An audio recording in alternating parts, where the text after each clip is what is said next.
Intermediate কেমিস্ট্রিতে বর্ণালী থেকে প্রশ্ন হয় না এরকম খুব কম সময় দেখা গিয়েছে।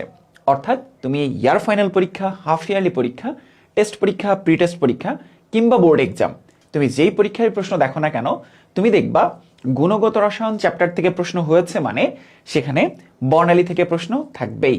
এবং বর্ণালী থেকে খুব কমন একটা প্রশ্ন হয় যে তরঙ্গ দৈর্ঘ্য বের করো, এবং সেই তরঙ্গ দৈর্ঘ্য বের করার পরে তুমি আইডেন্টিফাই করো এটা কি দৃশ্যমান হবে কিনা, আর দৃশ্যমান যদি হয় তাহলে কোন বর্ণ দেখা যাবে। তো এই ধরনের ম্যাথ তুমি শুধুমাত্র রিডবার্গ ধ্রুবকের অর্থাৎ আর এইচ এর ভ্যালু ব্যবহার করে তুমি কিন্তু সলভ করতে পারবা না। তোমার এর পাশাপাশি আরো অনেকগুলো কনসেপ্ট জানতে হবে। পেছনের যেটা দেখতে পাচ্ছ তোমাদের জন্য আমি রেডি করে রেখেছি।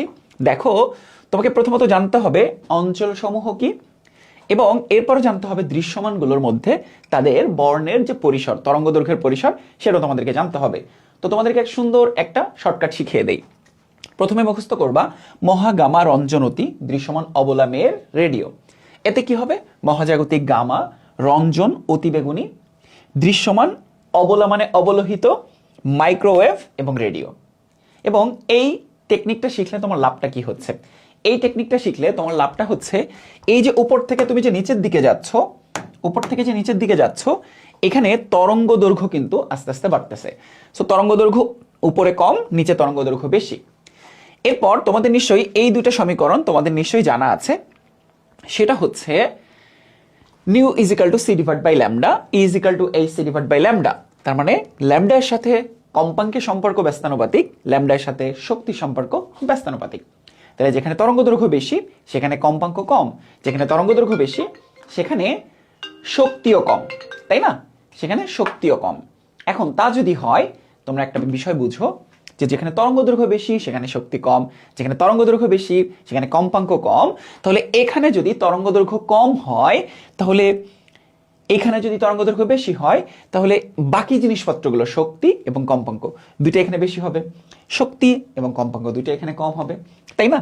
তাহলে দেখো, আমরা যদি বলি এই আলোক রশ্মির অঞ্চলগুলোর মধ্যে কার তরঙ্গ দৈর্ঘ্য সব থেকে বেশি বের করতে পারবো, কার কম্পাঙ্ক সব থেকে বেশি বের করতে পারবো, ঠিক আছে?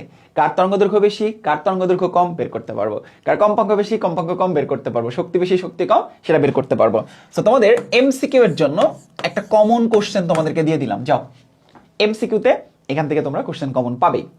বাট সিকিউ অংশে যেটা দরকার, ধরো যদি দৃশ্যমান হয়, দৃশ্যমান আলোক রশ্মির তরঙ্গ দৈর্ঘ্য কত? 380 থেকে 780 ন্যানোমিটার পর্যন্ত, তাই না? এই যে 380 থেকে 780 ন্যানোমিটার পর্যন্ত, এই 380 থেকে 780 ন্যানোমিটার এই রেঞ্জটার মধ্যে কয়টা আলো পড়ে? বেনি, আসো, হক, লা। তো এদের আবার তরঙ্গ দৈর্ঘ্য কত? মনে রাখবা, বেনি, আসো, হকলার জন্য, বেনি, আসো, হকলার জন্য 380 থেকে 780 মধ্যে হবে। তাইলে শুরুটা করবা এভাবে, 380, 424, 450, 500, 575, 590, হ্যাঁ 647। শুধুমাত্র লোয়ার লিমিটগুলো মনে রাখবা। লোয়ার লিমিটগুলো যদি তুমি মনে রাখো, আপার লিমিটগুলো অটোমেটিক্যালি মনে থাকবে। দেখো, 424, 450, 500, 575, 590, 647। তাইলে আমার সাথে সাথে মুখস্থ করো, আমার সাথে সাথে মুখস্থ করো, 380, 424, 450, 500, 575, 590, 647। ব্যাস এতটুকুই, ঠিক আছে? ব্যাস এতটুকুই। ওকে, তাহলে একটা জিনিস খেয়াল করে দেখো যে আমরা এখানেও একই কনসেপ্ট কাজে লাগাইতে পারতেছি। কার তরঙ্গ দৈর্ঘ্য সব থেকে বেশি? এই যে এটা। কার তরঙ্গ দৈর্ঘ্য সব থেকে কম? বেগুনি।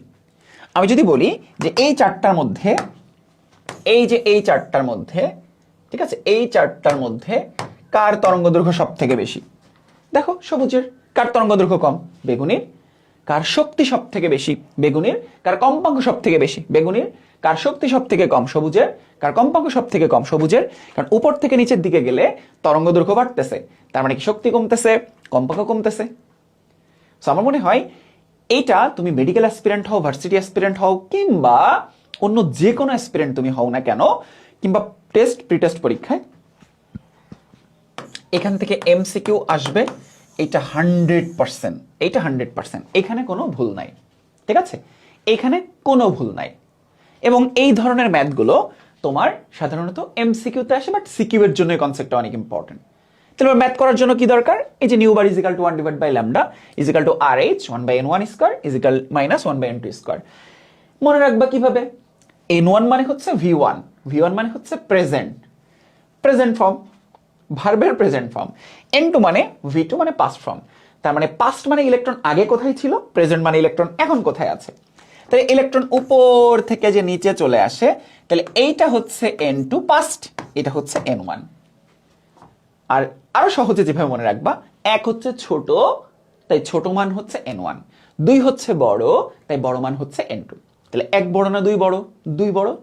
সাথে মনে রাখতে পারো এয়ার ভাই আর মন বড়। সো এই যে N1 থেকে যে N2 বড় হবে, ক্লিয়ার, আর কখনো ভুল হবে না। আর আর এইচ এর ভ্যালু মনে রাখতে পারো 10, 96, 78 পার সেন্টিমিটার। তো পার সেন্টিমিটার যেহেতু 1.097 ইন্টু 10⁵ পার সেন্টিমিটার, আর 10⁷ হলে পার মিটার। সো এই বোর্ডে যা কিছু দেখতে পাচ্ছ, বর্নারি রিলেটেড যে কোনো ধরনের কিছু সলভ করতে হইলে তোমার এই বেসিক ছাড়া তুমি আসলে সলভ করতে পারবা না, ঠিক আছে? বর্নারি রিলেটেড এমসিকিউ হোক সিকিউ হোক, এই বেসিক ছাড়া তুমি কিচ্ছু সলভ করতে পারবা না, ক্লিয়ার? তো এবার আরেকটা চার্ট আছে, যে চার্টটা তোমাদের আসলে মাথায় রাখতে হবে, সেটা হচ্ছে এই যে এই চার্টটা, সেটা হচ্ছে লাইম্যান বামার প্যাটসন ব্র্যাকেট ফোন। তাহলে N1 মানে কি? N1 মানে হচ্ছে V1, N2 মানে কি? N2 মানে হচ্ছে V2। তাহলে দেখো N1 মানে কোথায় আসতেছে, কই কই থেকে আসতে পারে, 2 3 4 থেকে আসতে পারে, 2 এ আসতে পারে 3 4 5 থেকে, 3 এ আসতে পারে 4 5 6 থেকে, 4 এ আসতে পারে 5 6 7 থেকে। এবং এই অঞ্চলগুলো অনেক অনেক ইম্পর্টেন্ট। সো এই যে দুইটা পেজ, এই দুইটা পেজ থেকে, এই দুইটা পেজ থেকে সব থেকে বেশি প্রশ্ন হয়।